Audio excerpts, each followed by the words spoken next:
Hi, Vox. It's Vanessa here with your 4x4. I'm sorry that I missed you last week. I was being a very involved parent. My oldest son had his one-act play last weekend, and as I was the theater teacher in my last life, I was quite involved in that. So you're getting me today.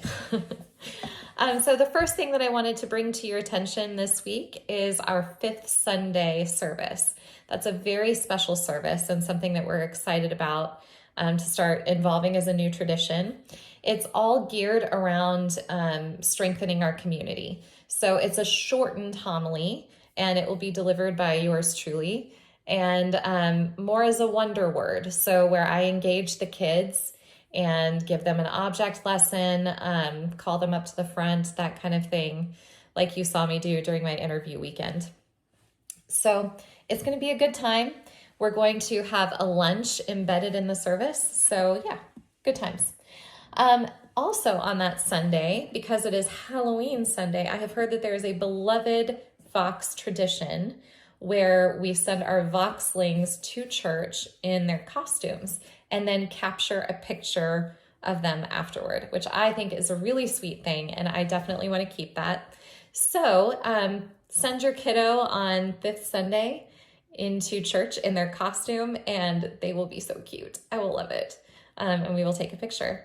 But speaking of that, if you are a hobbyist, a photographer hobbyist, we would love to utilize your skill because we need a photographer. So please drop me or Christopher or Way a line if that is something that you like to do. So third thing, Church Center app. It is on Android in the store and also the iPhone store as well. The Church Center app is useful for a variety of reasons, but the reason I'm talking about it today is because if you are a volunteer and if you have volunteered in Greenhouse and you filled out the Google form, you have been put into a volunteer group in Church Center. I don't want you to be scared by this. It is just a way for me to communicate with you and for you to communicate with each other. So in the group, there's my monthly volunteers. So if you wanted to be on a rotation, you are in the group. And also if you wanted to be a substitute, you are also in a group. So just because you got added to a group, don't think it's because I ignored your pleas to just be a substitute.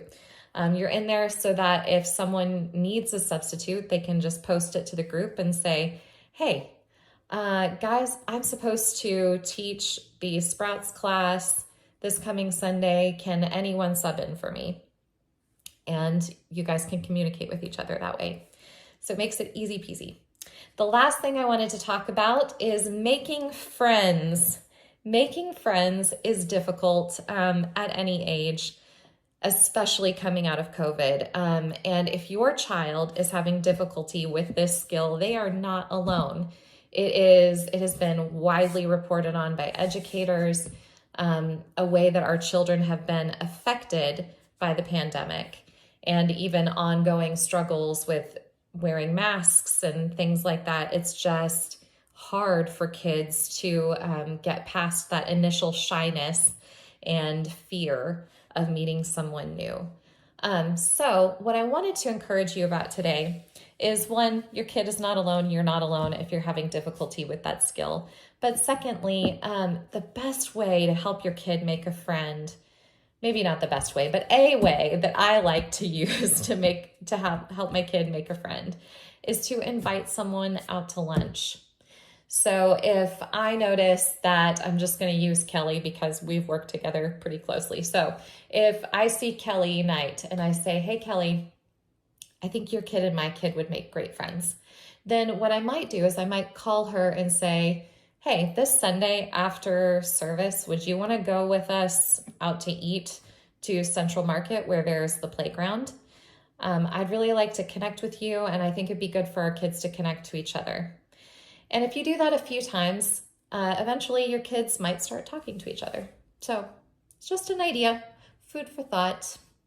And that is your 4x4 for this week. Thank you for tuning in, and I'll see you next time.